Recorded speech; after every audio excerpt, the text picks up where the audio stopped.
Hey, what's going on guys? Alex here with TFL. I'm here in California with the all-new 2022 Infiniti QX60.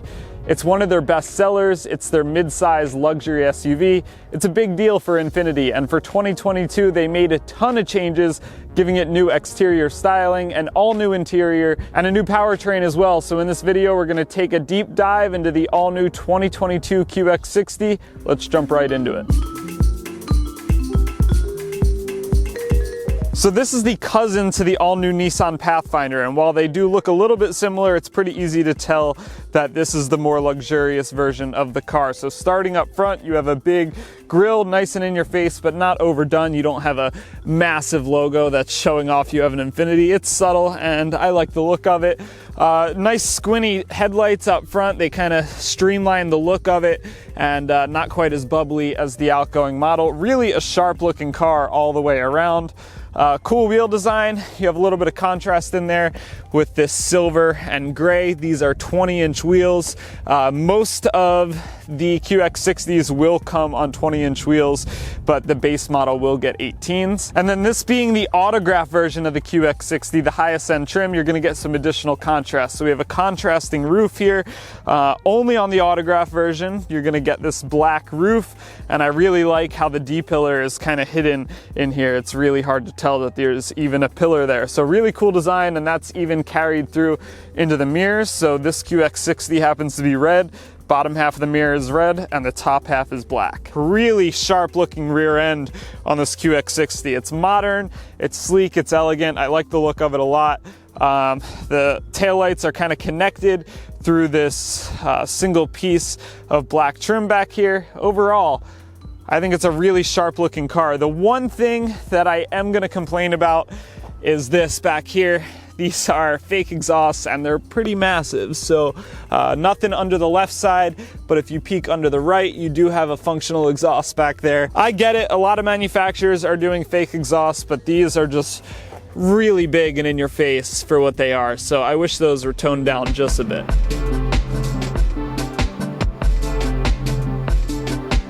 Under the hood, you'll find a 3.6 liter V6. It's naturally aspirated, and if that sounds familiar, it's because it should. This is the same engine they were using in the previous model of the QX60. It's their VQ35DD engine, and it makes 295 horsepower and 270 foot-pounds of torque. Now, same engine, but I did tell you there is a new powertrain, and that's because there's a new transmission. So instead of using the CVT that used to come in the QX60, you're now going to get a ZF9 HP 9-speed automatic transmission, which I know makes me happy and will probably make a lot of you guys happy as well. This happens to be the all-wheel drive QX60, but you can get this car in front-wheel drive or all-wheel drive, and both those options are available on all trim levels. And while we're here talking about performance, I should mention that Infiniti did make some changes to the suspension and steering to make it more comfortable when compared to the old QX60. And they also changed up the all-wheel drive system. It now is a direct coupling system versus the old electronic all-wheel drive system. Infiniti says that this new QX60 has increased ride comfort and less body roll than the outgoing model. You'll just have to stick around to TFLcar.com for when our driving impressions go live on September 8th to get a feel for that. Now, taking a look at the rear here for all of you towing fans, there is a receiver on the back as well as a 7-pin wiring connection right there. The standard towing rating is 3,500 pounds, but this autograph version can tow 6,000 pounds. That's thanks to an added transmission cooler. And the old max towing rating for the old QX60, that was 5,000 pounds. So in conjunction with the transmission cooler and the new 9-speed transmission, you can tow an additional 1,000 pounds at the maximum for a total of 6,000 pounds.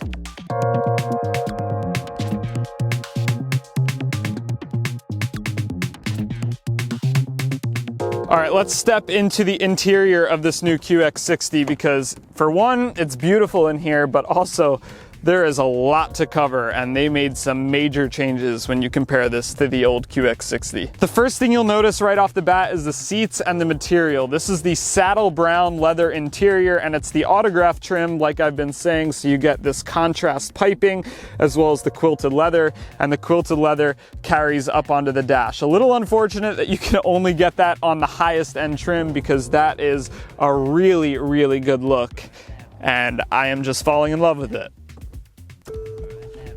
Fire it up, vehicle will come to life. Turn the volume down here, and now you can see the systems turn on. There are two 12.3-inch screens in here, so you have your main display right here, which is controlled with this joystick right here, but it's also a touchscreen. So if you don't feel like using this, you can just go in and touch it. It's pretty easy to reach. It's not too far away, so that is definitely nice. I like having the option to use it both as a touchscreen or using the jog wheel down here. This system's pretty good. I have really no complaints about it. It's responsive, it's colorful, it's pretty sharp and intuitive. The center cluster is equally as easy to use. So we have the tachometer over on the left, a little bit of info on the right. Right now I have all of the safety screens up, and then speedometer over there on the right, fuel gauge, and temperature down there. So everything's right where you need it. There are drive modes here. So if I flick this switch, you can change between personal, sport, auto, eco, and then snow. One thing to note though is it doesn't actually change the appearance of the gauges. So no matter what mode you're in, it always is going to look basically the same. Now you can hit this button on the steering wheel right here and then change the meter view.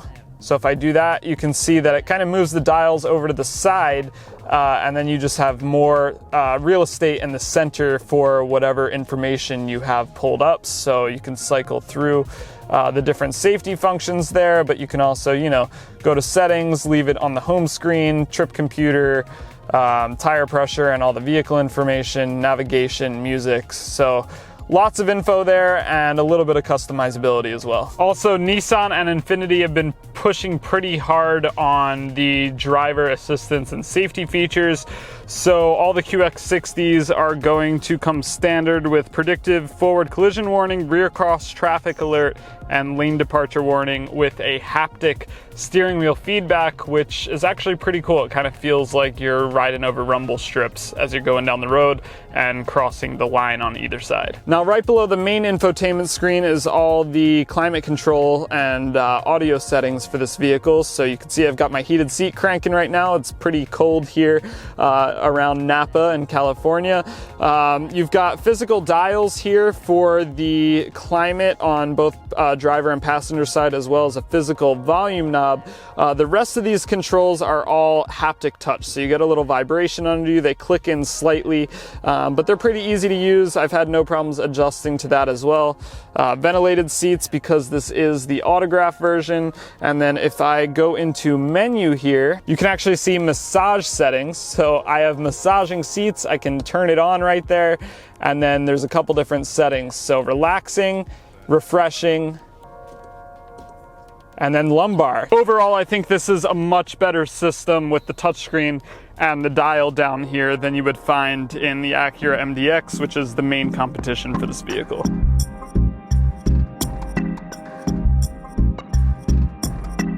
Here's the shifter for the new 9-speed transmission. So I'm in park right now, push this button on the side and pull back to go into drive, forward for reverse, and then kind of in the middle to get to neutral. Push the button in the center right there for park. And then once you're in drive, you can also pull it back again to get into manual mode.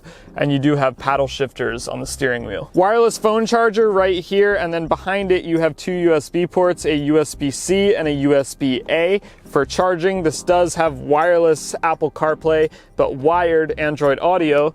Then here in the center console, we've got the key to the vehicle right here.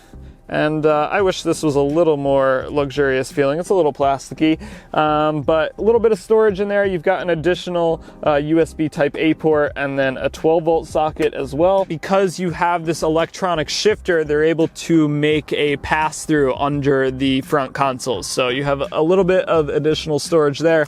And it's actually pretty roomy. You could fit some decent size items in there. There's also a smart rear view mirror on the QX60, so flip it up and man, look at that view. I am parked in a pretty cool spot right now. Right here, you've got a little camera button, and if you push that, it will bring up your camera system. So we've got a front view right there, 360-degree camera, and the trajectory for the tires do turn when you turn the wheel on both of these views, which is pretty nice. Hit the camera button again and it switches this right side view, and I'm really a big fan of this. I think more manufacturers should start including a camera angle like this. This just makes it really easy to line up with parking spots. That's my passenger front tire right there. So on the driver's side, you know, I can stick my head out the window and really get a good feel for where I am. But over on the passenger side, it's not as easy. So I think that's a really clever angle. And then you can hit the button once more and it gives you a full screen view of the front camera. Also, there is a heads-up display, which you can see right there, and it's pretty sizable at 10.8 inches. Right now it just has a speedometer, but it'll show you your cruise control, your navigation, really whatever info is important at the moment, it will throw it up there on your heads-up display. And standard on all the QX60s is a very large panoramic sunroof with the shade built in, so it stops halfway, but you can open it all the way up and let lots of light inside. Little space up here, maybe to hold some parking cards or credit cards, whatever you might want. Cup holders right there, and yeah, that about does it for the front side of the interior. You can see the nice wood trim there, quilted leather. Overall, it feels extremely luxurious inside, and it's just very comfortable.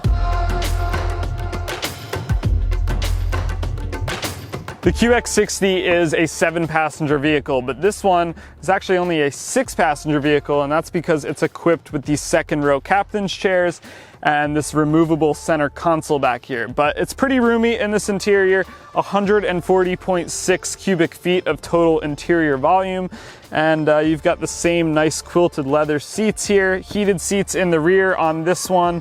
You've got some climate control options back here, and this vehicle is loaded with USB ports. So 3 in the front, we've got an additional 2 back here. So 1 more USB Type-C and 1 more USB Type-A, as well as a 120 volt socket right there. So you can, you know, charge things up like laptops.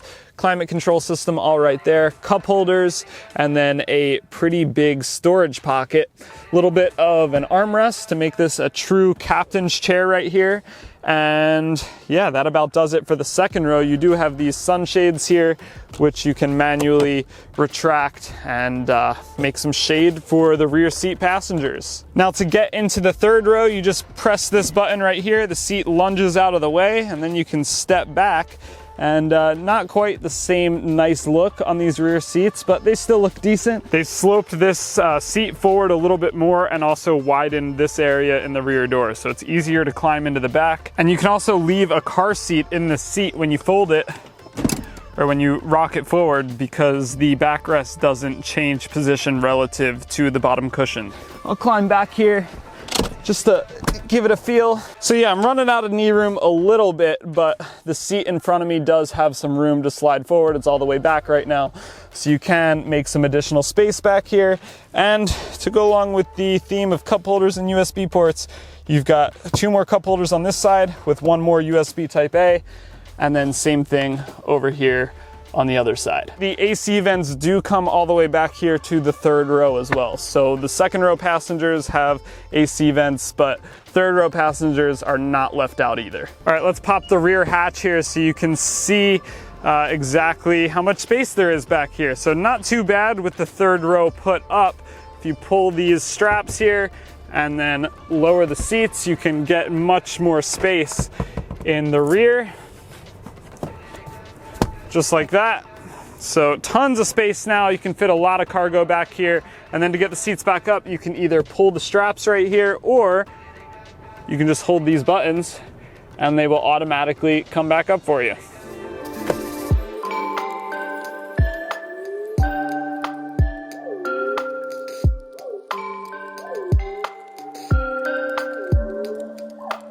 There are 4 different trims available on this new QX60. So you start out with Pure, and on all models, including the Pure, you get heated seats and a heated steering wheel standard.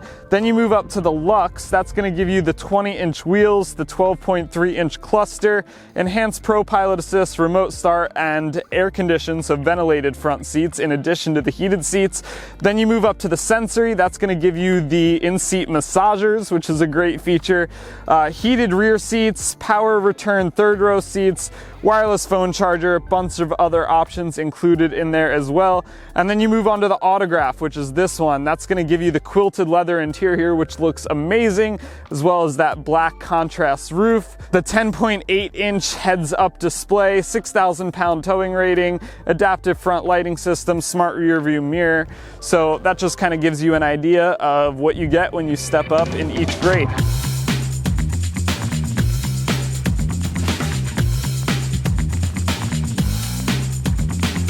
Now, a lot of people are going to ask, how different is this new QX60 from the all-new Pathfinder? They do share a lot of the same components after all. Well, first of all, the look of the car is different. Every bit of exterior sheet metal is different, but also going to the interior, this is a much more luxurious and premium interior than the Pathfinder, and you really feel it when you're sitting inside. But Infiniti did tell me that they made a number of changes, including sound deadening, so this vehicle has more sound deadening in the doors and other panels than the Pathfinder.